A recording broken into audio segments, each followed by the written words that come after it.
Estamos examinando a partir do versículo 12, a igreja de Pérgamo. Antes de orarmos, eu queria deixar essa dica aí para o pessoal na internet que acompanha a gente. Esse livro aqui, de Jerry Bridges, Confiando em Deus, mesmo quando a vida nos golpeia, aflige e fere. Esse livro aqui foi o livro até agora, pelo menos, o mais impactante que eu li nesse ano na minha vida. Foi um livro que me quebrou em várias questões e foi duro ler o que ele falou e ao mesmo tempo saber que ele está certo. E um outro livro dele, para quem quiser acompanhar, O Pecados Intocáveis, que é um raio-x de coisas do coração que a gente não analisa. Então vale muito a pena ler a obra desse homem chamado Jerry Bridges. Okay? Vamos orar? Vamos. Senhor, te agradecemos em nome de Jesus por essa tarde, por esse momento que nos dás o privilégio de examinarmos a tua palavra, Pai. Suplicamos ao Senhor que tua graça venha sobre nós e teu Espírito nos comunique a verdade das Escrituras para o louvor do teu nome, em nome de Jesus. Amém. Pérgamo. Continuando a nossa análise, versículo 12, capítulo 2. Versículo 12: o anjo da igreja de Pérgamo escreve: isto diz aquele que tem a espada afiada de 2 gumes, sei onde moras, onde Satanás tem seu trono. Conservas meu nome sem me renegar, nem mesmo quando Antipas, minha testemunha fidedigna, foi assassinado em vossa cidade, onde mora Satanás. No entanto, tenho algo contra ti. Toleras aí os que professam a doutrina de Balaão, que induziu Balaque a pôr em tropeço diante dos israelitas, fazendo-os comer vítimas idolátricas e fornicar. Igualmente tu toleras os que professam a doutrina dos nicolaítas. Arrepende-te. Caso contrário, irei logo aí para lutar contra eles com a espada da minha boca.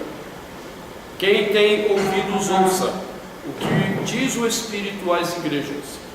Darei ao vencedor um maná escondido, eu lhe darei uma pedra branca, e gravado nela um nome novo que somente conhece quem o recebe. Na semana passada nós paramos examinando essa questão da doutrina como um ponto essencial da vida cristã. Nós dissemos que a igreja de Pérgamo tinha tudo para ter o elogio de Deus. Deus começa por meio de Jesus, o seu Filho amado, dizendo a essa igreja que essa igreja tinha algo muito positivo. Em meio à perseguição toda que eles viveram, que inclusive trouxe a morte de um dos irmãos que era fiel ali a Cristo, Antipas, aquela igreja não negou o nome de Jesus e se manteve fiel a Cristo, ao nome de Cristo, diante de toda a perseguição. Isso é muito positivo e nós poderíamos ouvir Deus talvez dizendo para eles: olha, vocês conseguiram 10, estou feliz com vocês. Porém, se por um lado eles mantinham o nome de Jesus com fidelidade, Deus tinha algo contra eles, e isso pesava contra eles. Versículo 14, Deus diz: no entanto, tenho algo contra ti. Toleras aí os que professam a doutrina. No versículo 15, igualmente tu toleras os que professam a doutrina. Eu tenho algo contra ti, eu não tenho algumas coisas, eu só tenho uma coisa contra você. E essa coisa é o que me irrita, essa coisa é o que traz o meu juízo contra você, essa coisa é o que traz a minha ira contra você. Você não zela pela doutrina. E então nós vimos a doutrina como um conjunto de crenças que nos dá uma identidade, e às vezes nós não zelamos então pela doutrina bíblica, às vezes nós confundimos isso com a tradição humana, com costumes humanos. E a questão da doutrina é algo muito sério para a vida da gente. Hoje, pela manhã, enquanto eu esperava o pessoal, eu fui falar num encontro da Igreja Metodista Wesleyana.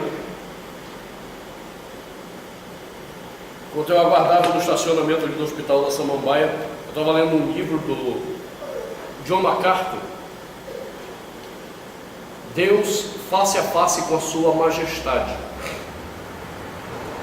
E uma coisa bem impactante que MacArthur logo de cara diz quando você tem uma declaração errada sobre Deus, a sua declaração torna você uma pessoa idólatra, porque você está adorando um falso Deus, você está se dirigindo a um falso Deus. Declare algo errado sobre Deus e você não passa de um idólatra biblicamente. Ora, à medida que eu não entendo as doutrinas bíblicas, eu apenas me aproximo da idolatria. Eu apenas torno a minha vida desagradável aos olhos de Deus. Porque o que controla o meu viver diário? Nós somos controlados por aquilo que nós acreditamos. Nós agimos e vivemos de acordo com aquilo que nós acreditamos. Talvez seja por isso que esse livro do Jerry Bridges para mim foi muito pesado, porque a despeito de eu crer piamente na soberania de Deus sobre todas as coisas, à medida que eu li esse livro eu percebia que eu não cria realmente na prática na soberania de Deus em todas as coisas. Eu achava que de alguma forma Deus deixava a coisa meio solta, e ele vai mostrando que biblicamente não tem nada solto daquilo que acontece na vida da gente. Está tudo amarrado dentro de um propósito que Deus tem para a vida da gente. A pior desgraça que eu possa carregar na minha vida, está tudo amarrado dentro de um propósito de Deus na vida da gente. Então, como a minha crença era errada sobre alguns pontos da doutrina doutrina da providência, ou seja, a doutrina que nos fala como Deus controla a história toda que está ao nosso redor, haviam lacunas naquilo que eu acreditava. Então eu posso ouvir Deus dizendo: eu tenho algo contra ti, você não tem zelado dessa questão da doutrina, você está contaminado de alguma forma pelo pensamento mundano sobre essas coisas. Então nós dissemos: olha, há uma base da doutrina que não pode ser mexida.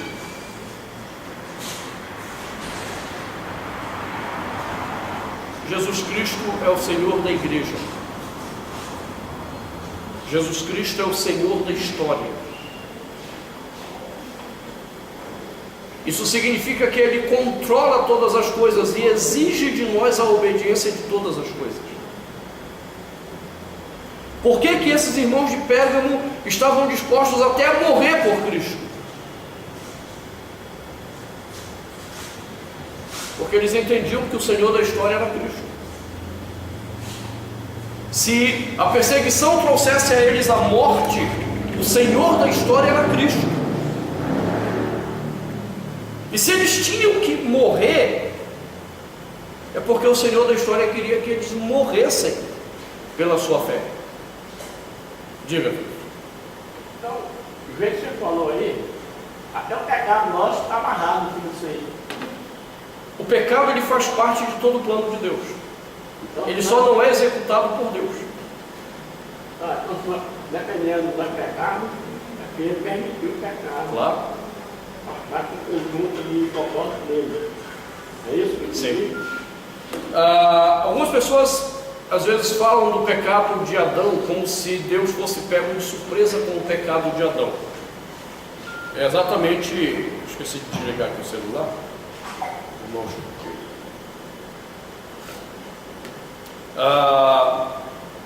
E aí parece que Deus teve que tirar um plano B.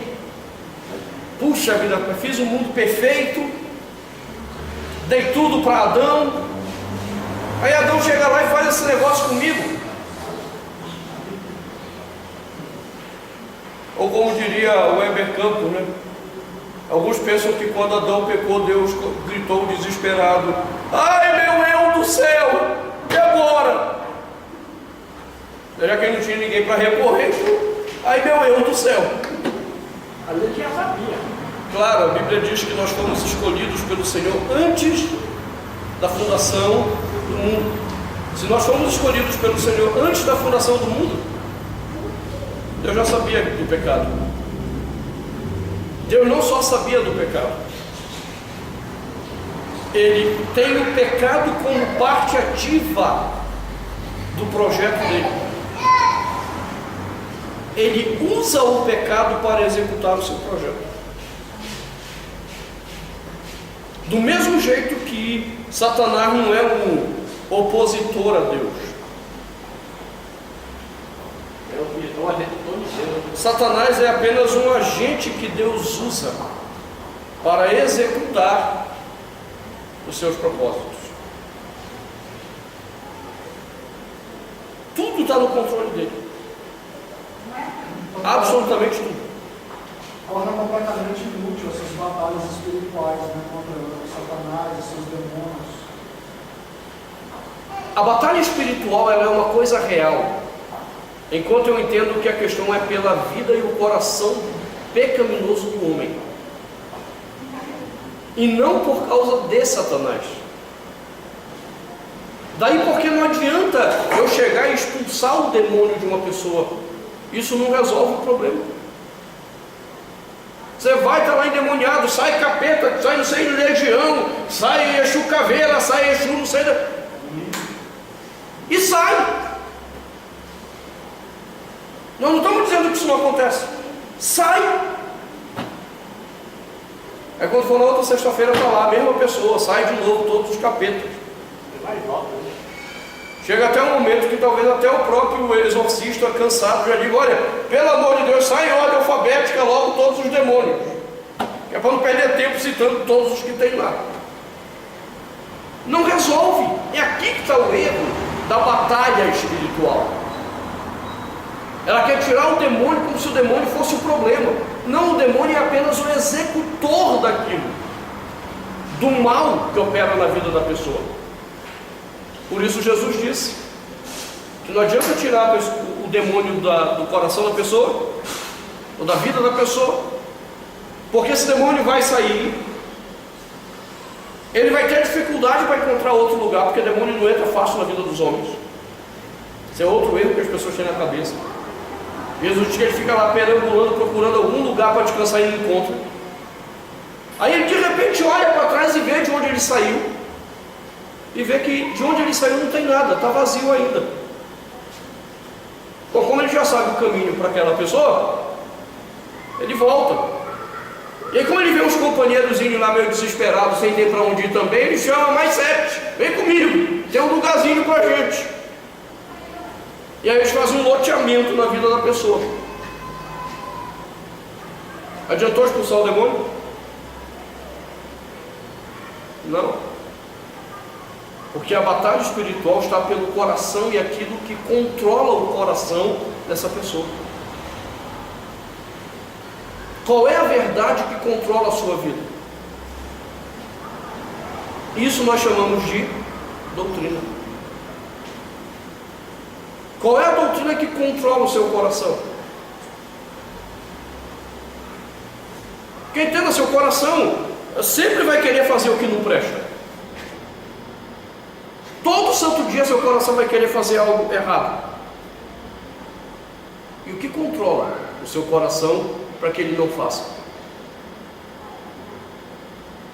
Ah, é Cristo Jesus. Sim, Cristo Jesus. Mas de que forma Cristo Jesus? Pelo tanto da palavra dele que é verdade para mim. Porque tem muito crente dizendo Cristo Jesus e continua pecando feio.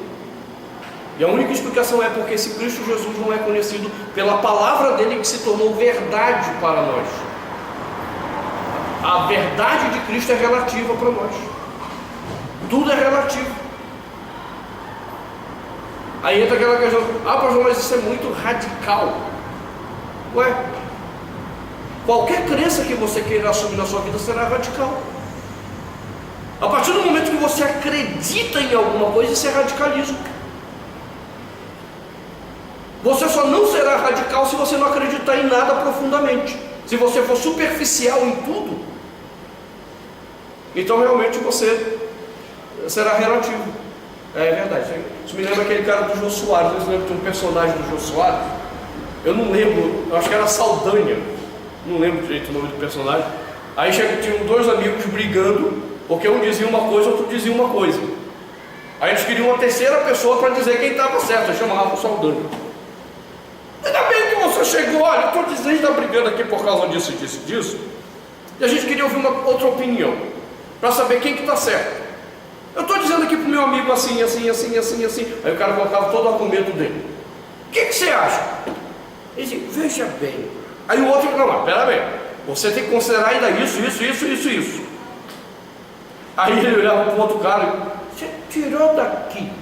Aí, não, você não entendeu. Olha, tem esse aspecto assim, assim, assim. Ia falar isso. Você entendeu o problema? Pessoas relativas não têm convicções. A partir do momento que você tem convicções, é inevitável que você seja radical, porque você estabeleceu uma raiz sobre aquele entendimento. Não tem jeito. A única coisa que a Bíblia coloca para a gente tomar cuidado é que o nosso radicalismo não precisa nos levar ao ódio. Tem gente que é tão convicta sobre determinado assunto que a discordância do outro faz com que ele queira matar o desgraçado na fogueira. O problema é esse: é a verdade nos levar ao ódio e não ao amor. Mas que eu tenho que ser radical nos meus posicionamentos, eu tenho que ser. Um outro problema é eu não estar disposto a rever o que eu digo acreditar. Eu sou tão radical que eu digo: não, eu tenho a verdade e não vou rever. Não, eu posso até rever, mas isso não quer dizer que eu vou concordar com você. Eu posso me ouvir, não quer dizer que eu vou concordar. Voltando à experiência com Jerry Bridges, eu li esse livro, eu estou te falando, nas minhas férias eu pegava ali um pedaço e dizia: não, cara, eu jogava não. Esse cara está doido. E aquilo ficava martelando. Eu dizia: não, esse cara está certo. Biblicamente ele está certo, é eu que não posso acreditar no que ele está dizendo. Aí eu voltava, começava a ler de novo. Eu dizia: ele está certo. Aí dava aquele momento de paz. Aí lá ele vinha e me dava uma outra. Não, tá, exagerou, meu.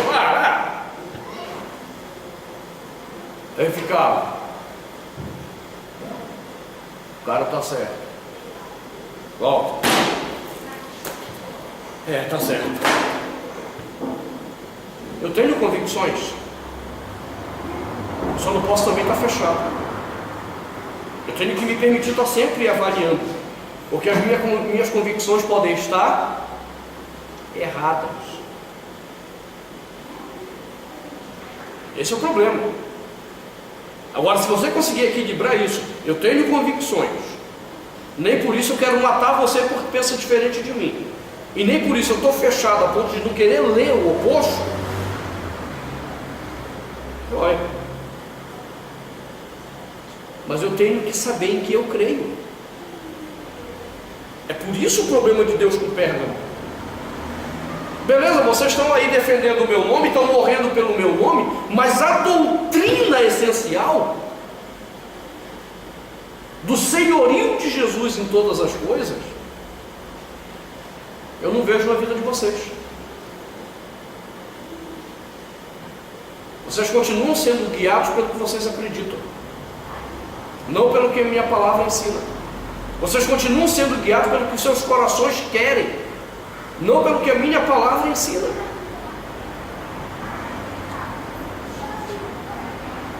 E aí ele cita dois exemplos desse desvio doutrinário. desvio de Balaque e o desvio dos nicolaítas. Então vamos examinar esses desvios para que a gente possa entender um pouquinho. Versículo 14. No entanto, tenho algo contra ti: toleras aí os que professam a doutrina de Balaão, que induziu Balaque a pôr um tropeço diante dos israelitas, fazendo-os comer vítimas idolátricas e fornicar.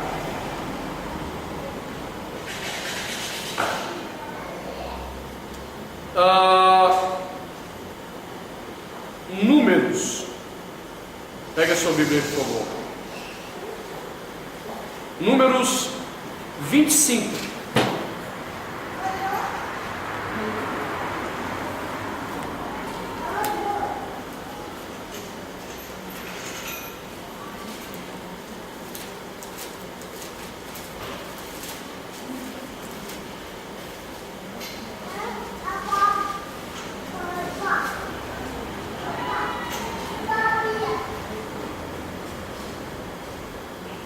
A partir do versículo 1. Estando Israel em Setim, o povo começou a prostituir-se com as moças de Moabe, que os convidavam a comer dos sacrifícios a seus deuses e a prostrar-se diante deles. Israel fez parelha com Baal-Fegor, e a ira do Senhor acendeu-se contra Israel.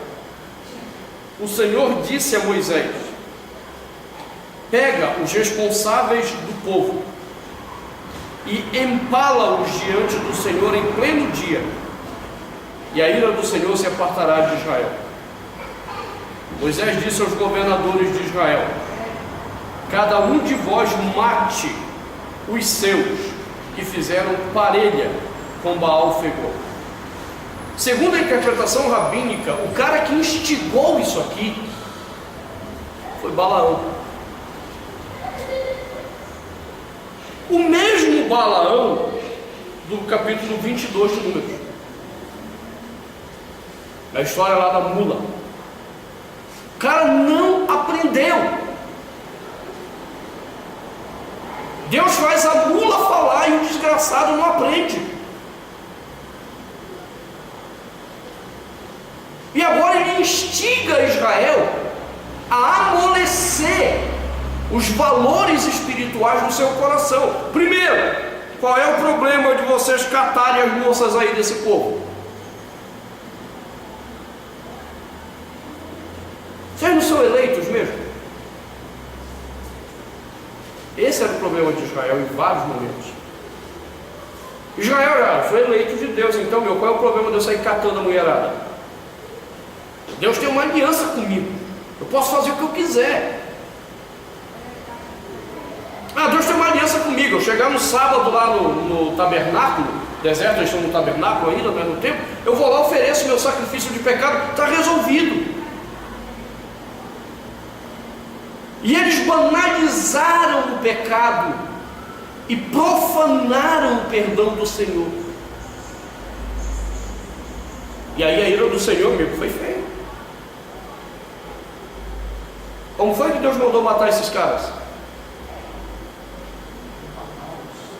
Empalados. Você sabe o que é empalar alguém?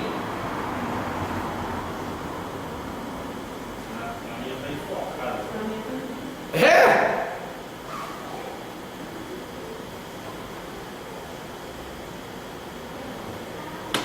Eu vi um empalamento como era feito na Idade Média.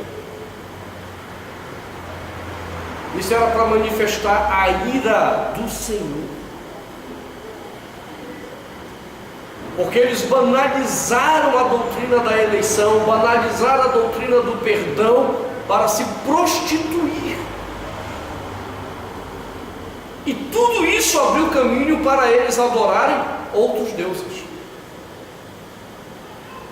Agora Deus olha para essa igreja de Pérgamo e diz: irmãozinhos, vocês têm aí gente que está tolerando a doutrina de Balaão.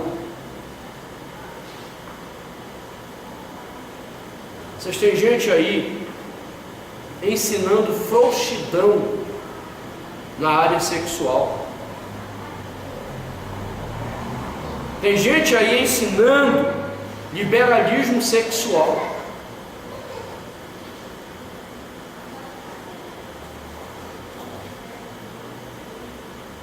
Para Deus isso é relevante.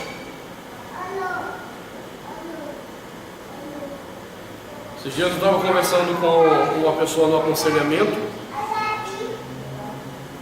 Foi ela que decidiu sair da igreja dela depois que ela começou o aconselhamento. Ela entrou em crise de vez com a igreja. Ela foi assistir o DVD Ídolos do Coração e o Discernindo Dons Espirituais. E aí, quando terminou o Discernindo Dons Espirituais, ela estava numa crise doida, porque ela falava em línguas, ela descobriu que aquilo não era línguas. E aí o marido dela olhou e disse assim: minha filha, você só tem um caminho, ou você larga o Ayrton ou você larga a igreja.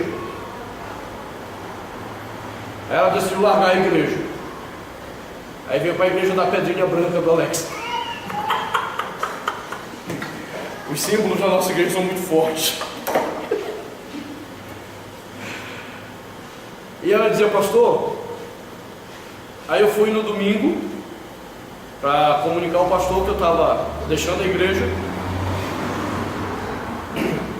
Ele nos abençoou, tudo, a esposa dele virou a cara para nós.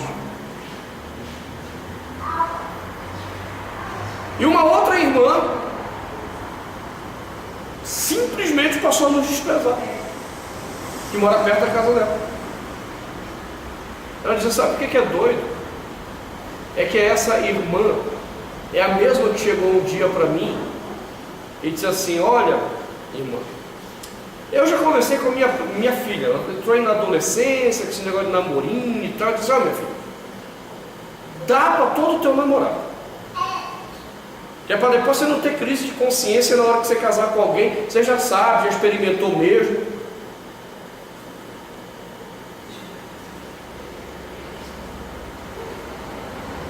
Você acha que é a primeira vez que eu ouço isso de gente de igreja? Em aconselhamento, de um ano para cá, eu já ouvi 3 vezes essa história de igrejas diferentes.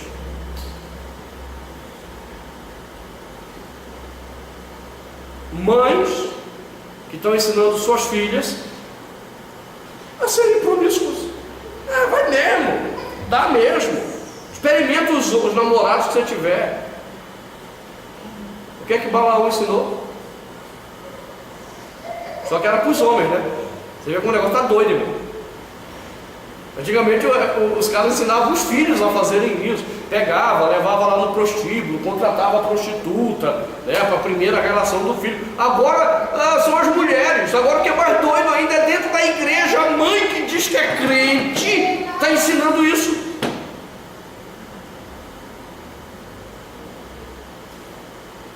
A sacralidade da vida sexual banalizada. Você tolera os que ensinam a doutrina de Balaão, de uma vida sexual frouxa, de prostituição.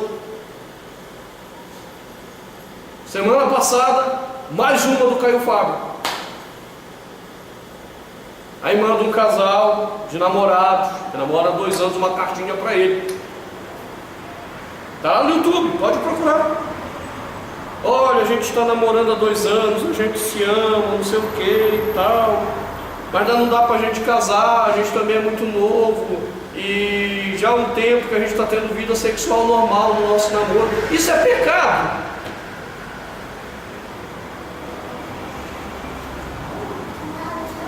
Resposta do Caio Fábio: irmãos, eu não sou Deus para julgar essas coisas. Como é que eu vou julgar um casal que se ama, que está manifestando o sexo, o amor, o carinho um pelo outro? Quem sou eu para julgar? Em outras palavras, se eu disser que eu te amo, então eu posso me prostituir.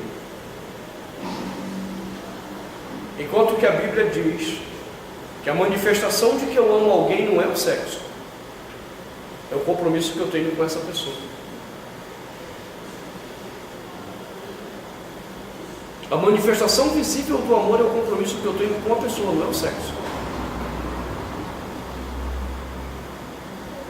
E esse compromisso, ele é manifesto como? Por meio do rito sacramental do casamento.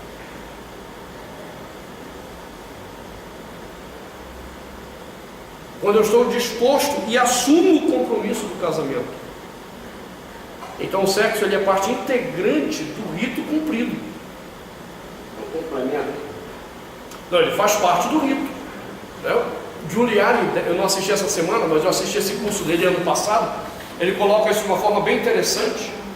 Quando ele diz, olha, o rito do casamento é muito claro na Bíblia. Não interessa como vai ser. Se vai ser na igreja, no jardim, se vai ser uma oração no culto, não interessa. O rito tem que ser cumprido. Primeiro, deixa o homem pai e mãe. Por que o homem, não a mulher? Porque é o homem que tem que ser o sustentador da casa, o mantenedor da vida familiar. Une-se a sua mulher. Então esse é o comprometimento público. E então serão os dois uma só carne. É aí que entra a vida sexual. A vida sexual é depois dos dois outros processos terem sido cumpridos. Aí os caras começam pelo contrário. Tornam-se os dois uma só carne. Como não há um comprometimento formal da vida, na primeira briguinha que tiver, não te quero mais, também te quero mais. Separa.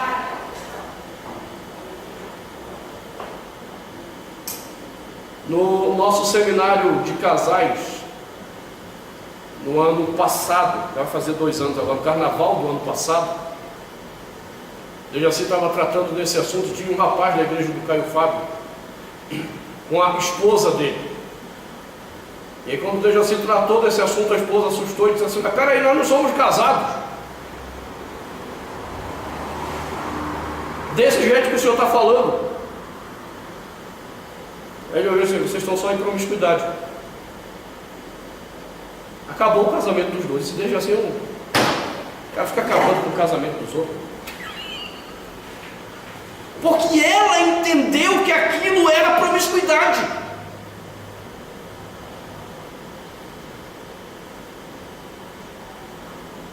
E ela não quis mais o rapaz.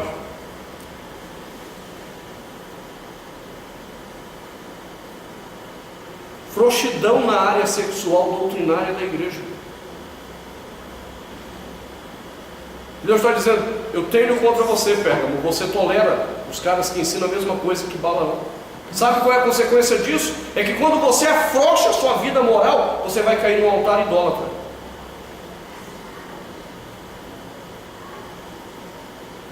Foi o que aconteceu com Salomão. O cabo não quis saber de uma mulher só, pegou 700 de outros povos. E por causa da promiscuidade do coração dele, ele loteou Israel de ídolos de outros povos. Todas as vezes que há frouxidão moral na nossa vida, a idolatria entra na nossa vida.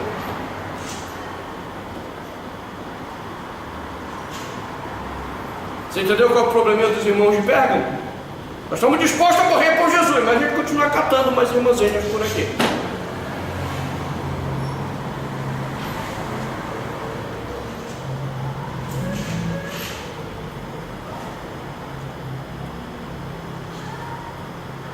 Eles participavam então do paganismo, que a prostituição trazia a eles.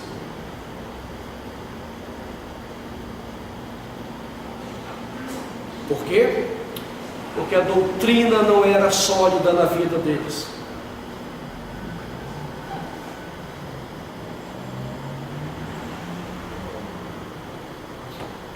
Esse é o ponto importante.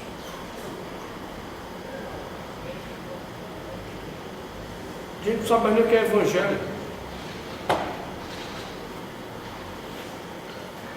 Diga, meu caro irmão Tônio. Como que é a morte do Impalado? Já você não entendeu ainda não, ô irmão? Irmão, era o seguinte, os caras pegavam uma estaca pontuda, grande, e enfiavam essa estaca ali onde você está pensando, Fazendo isso com os presidiários, eles estão fazendo isso com os estudantes. até sair na boca a estaca. Até hoje tem na Índia. Isso é empalamento. Na Índia tem até hoje, né? Na Índia. Os presidiários aí do lado de Água-Vinda e de Goiás fizeram isso no estupado. Foi mesmo. O colega é amigo penitenciário lá e foi testemunho ocular disso.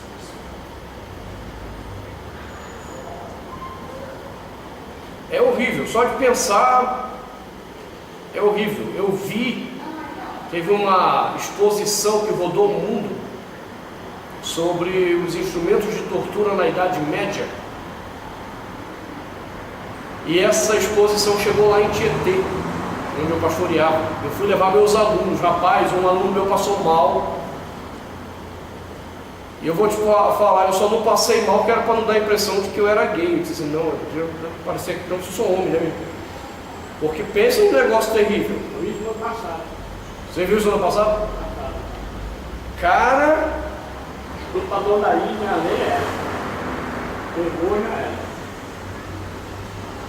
é isso, meu. O empalamento é isso. Quanto mais o cara mexe, mais ele morre, né? Aí eu vou voltar àquele ponto, se você não entender bem quem é o Deus da Escritura, você diz, rapaz, como é que Deus manda fazer um negócio? Você entendeu quem mandou fazer? Deus. Depois você quer dizer para mim que Deus ama todas as pessoas?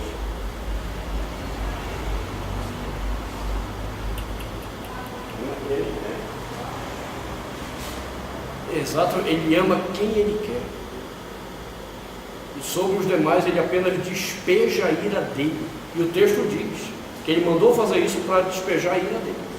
Volta lá depois no número 25 e veja de novo. Aquela passagem de Hebreus, acho que é Hebreus que diz que a vingança é minha, porque vocês não vão saber se vingar daquela pessoa. É mais ou menos nesse sentido. De ser uma coisa, a ira de Deus ser uma coisa muito mais terrível do que a mente humana, mesmo caída, possa imaginar.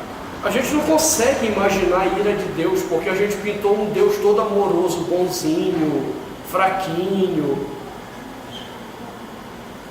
A gente não consegue imaginar. O fato de Deus perdoar não implica que Ele não saiba se vingar. E se Ele despejar a ira dele contra você, meu filho, é por isso que o profeta Amós diz, ai de vós, que desejais o dia do Senhor. A gente não fica esperando a vinda do Senhor?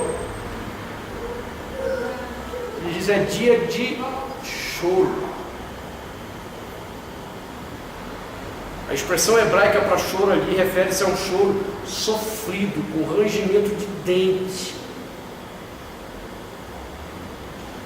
Oh, a vinda de Jesus, aleluia, a gente espera a vinda dele, mas você tem que esperar a vinda do Senhor na perspectiva certa. Vai ser um dia de muito sofrimento, você não tem ideia quando Deus vai despejar a ira dele sobre os homens. Você ficou escandalizado com o empalamento que Deus mandou fazer? Isso é só a ponta do iceberg da ira dele que vai ser despejado no dia do juízo. Ele não matar a cidade 2 dias. Até as crianças. Deus mandou matar até as crianças. Tem um livrinho, né? É assim, no seu autor. Quando Deus mandou matar. Isso. É pequenininho, não lembro o autor. Muita gente. Porque é uma discussão, uai, como é que fica isso daí? Ué, só é problemático quando eu tenho esse Deus aí caricaturado, bonzinho, né, todo nhenhenhen, frufru. Beleza, aí é difícil mesmo entender como é que Deus manda matar. E nesse caso específico de Balaão, que ele mandou matar empalado. entender quem é o Deus da Bíblia e quem é o homem que o ofende, você ainda vai dizer: Senhor, é pouco, viu? Porque quando você entende a gravidade do seu pecado aos olhos de Deus, ainda é pouco. É por isso que é surpreendente a capacidade de Deus amar. Deus não tem razão nenhuma para nos amar. E a despeito disso, Ele ainda nos ama. Você só entende essas coisas com uma doutrina bem sólida. Doutrina superficial, aguinha com açúcar, principalmente essa da vitória. Deus vai te dar vitória, vitória é sabor de mel, os sonhos de Deus, você vai ser restituído. Aí você não vai entender nada mesmo quando você se deparar com essas coisas.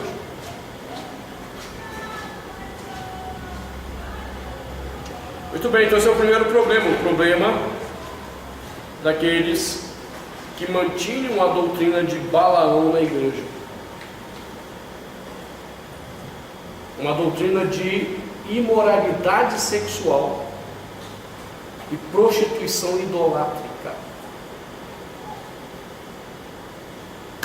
Segundo exemplo, os nicolaítas de novo. Nós já mencionamos os nicolaítas quando nós tratamos da primeira carta à igreja de Éfeso.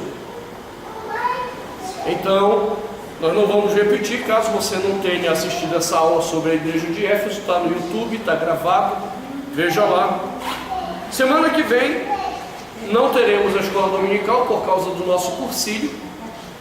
Após o cursilho voltaremos, com a graça de Deus, para entender o que é o maná escondido que Ele vai dar a quem perseverar e abandonar as práticas doutrinárias erradas, e o que é a pedrinha branca, que não é a igreja do Alex. O que é essa pedrinha branca que é mencionada aqui nessa carta? O maná escondido e a pedrinha branca. Amém? Deus abençoe a todos.